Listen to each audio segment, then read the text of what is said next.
కదా ఆమె ఆమె కూడా మా దేవతని ఎందుకు 4 రూపాయలు ఇవ్వరు అక్కడ? అంటే తిరుపతి దేవస్థానం డబ్బులు ఉన్నాయి కాబట్టి మాది, డబ్బులు లేని ఆలయానికి మాత్రం మాది ఎందుకు అనుకోరు? కాబట్టి ఇక్కడ సమస్య తిరుపతి దేవస్థానాన్ని దేవుని భక్తితో చూడాలి తప్ప హక్కుగా రాకూడదు. మనమంతా సమానం అని నేను అడుగుతాను. తిరుపతి వాడిగా ఈ రోజు అయ్యప్ప స్వామికి ఎక్కువ మంది ఏ భక్తులు వెళ్తున్నారు బ్రహ్మనాయుడు గారు?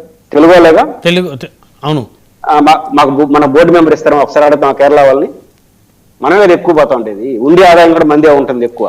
దాదాపు అయ్యప్ప స్వామి మాల ప్రతి కుటుంబంలో ఎవరో ఒకరు ఒక్కసారైనా తెలుగు వాళ్ళు టాప్ వెళ్తారు. మీకు శబరిమలకి వెళ్తే తెలుగు వాటిలో ఎక్కువ కనిపిస్తుంటాయి, ఎందుకంటే మనం ఎక్కువ పోతుంటాం కాబట్టి. అవును. ఇప్పుడు షిరిడి సాయి ఉంది మహారాష్ట్రలో, అక్కడ కూడా ఎక్కువ మంది తెలుగు వాళ్ళు పోతుంటారు. కాస్త బోర్డు మెంబర్ ఒకటి ఇప్పచ్చు చూద్దాం ఆంధ్రప్రదేశ్ ప్రజలకి.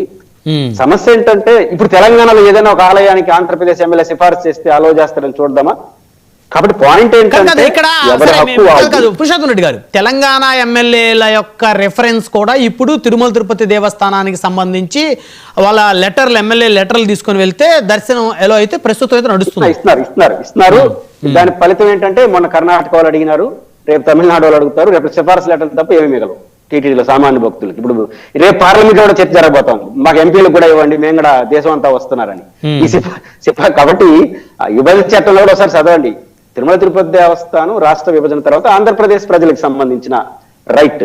దేవుడు ప్రపంచవ్యాప్తంగా ఉన్న హిందువులందరిది, దేవుడు ముఖ్య వాళ్ళందరిది. కాబట్టి భక్తి వేరు, హక్కు వేరు. కాబట్టి భక్తితో మేము తిరుపతి దేవస్థానం ప్రపంచంలో ఉన్న దేవాలయాలను సహాయం చేస్తున్న పేరుతో మాది కూడా అనేస్తే అది కుదరదు, అది అంగీకరించరు.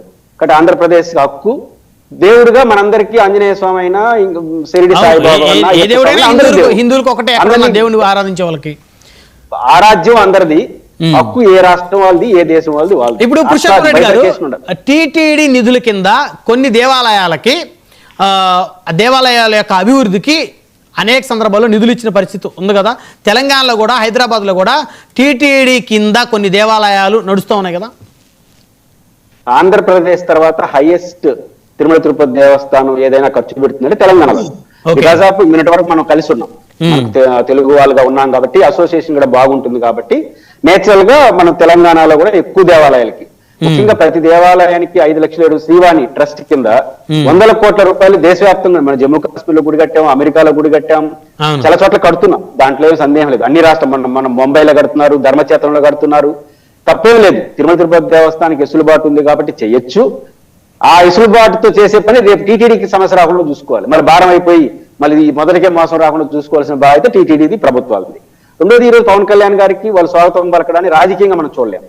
రీజన్ ఏంటంటే ఒక 35 కోట్ల రూపాయల ఒక పెద్ద బడ్జెట్ ని ఆయన చొరవతో కొండగట్టాలయానికి ఇచ్చారు. సహజంగా ఆ థ్యాంక్స్ అనేది ఆ ప్రజలు చెప్తారు, అదేం పెద్ద తప్పు కూడా కాదు. ఆయన ఇప్పుడు పవన్ కళ్యాణ్ గారు అనే వ్యక్తి చొరవ చూపుకున్నా అంటే అది వచ్చింది కాదు కదా. ఆయన డిప్యూటీ సీఎం గా ఉండడం, ఆంధ్రప్రదేశ్ లో ఉండడం, ఆయనకి ఆ దేవాలయం పట్ల ఉన్న ప్రత్యేక అభిమానంతో ఖచ్చితంగా ఆయన ఒత్తిడి చేశాడు కాబట్టి ఇక్కడ ఇచ్చారు. కాబట్టి ఖచ్చితంగా ఆ కృతజ్ఞత లోకల్ ఎమ్మెల్యే వాళ్ళు చేస్తున్నారు. ఇప్పుడు తెలంగాణ ముఖ్యమంత్రి రేవంత్ రెడ్డి గారు తిరుపతికి వచ్చాడు, చంద్రబాబు నాయుడు గారు, లోకేష్ గారు, పవన్ కళ్యాణ్ గారు తప్ప మొత్తం క్యాబినెట్ అంతా స్వాగతం పలికింది. అంత మాత్రాన్ని ఇక్కడ రేవంత్ రెడ్డి లేస్తాడు కాంగ్రెస్ అనుకుంటే భ్రమ. కాబట్టి పవన్ కళ్యాణ్ గారు స్వాగతం పలికిన జనసేన అయిపోతుంది అనుకుంటే అది కూడా భ్రమే.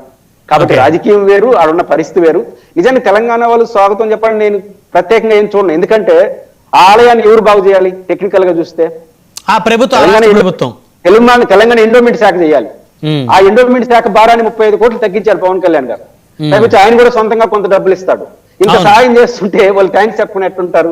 వాళ్ళ భారం కొంత తగ్గించాడు, ఆ ఆలయానికి ఉపయోగపడుతున్నారు కాబట్టి ఖచ్చితంగా థ్యాంక్స్ చెప్తారు. అది వాళ్ళ ఆ ప్రాంతం యొక్క గొప్పతనం. కాబట్టి ఖచ్చితంగా ఆలయం బాగుండాలి, దేశంలోని ఆలయాలని బాగుండాలని కోరుకుందాం. భక్తి అందరిది, కానీ ఏ రాష్ట్రంలో ఆంధ్రప్రదేశ్ వాళ్ళదే అంటారు మీరు పురుషోత్తం రెడ్డి గారు? కాదు, ఆంధ్రప్రదేశ్ ఉన్న ప్రతి దేవాలయం ఆంధ్రప్రదేశ్ ప్రజలది, తెలంగాణ ఉన్న దేవాలయం తెలంగాణ వాళ్ళది. దేవుడు మాత్రం ప్రపంచంలో ఉన్న నమ్మే వాళ్ళందరిది, హిందూ భక్తులందరూ. కానీ దేవాలయాలకు సంబంధించినటువంటి ఆదాయాలు కానీ, దేవాలయాలకు సంబంధించినటువంటి వ్యవహారాలు కానీ ఆ హక్కు ఆ రాష్ట్రంలో ఉన్న ప్రజలదే అంటారు. ఖచ్చితంగా ఆ రాష్ట్రం సంబంధించిన రాష్ట్రానికి, దేశానికి సంబంధించి దేశంది. అంతే తప్ప హక్కు రాష్ట్రం మీ విభజన చట్టంలో స్పష్టంగా రాశారు ఆ విషయం. తిరుపతి దేవస్థానం ఎందుకంటే తిరుపతి మస్తాన్ గారు చెప్పారు, తిరుపతి దేవాస్తులు తెలంగాణలో ఉంటాయని. హైదరాబాద్ లో ఉండే కొంతమందికి తిరుపతిలో 100 కోట్ల ఆస్తి ఉంటుంది, కానీ వాడు 100 కోట్లు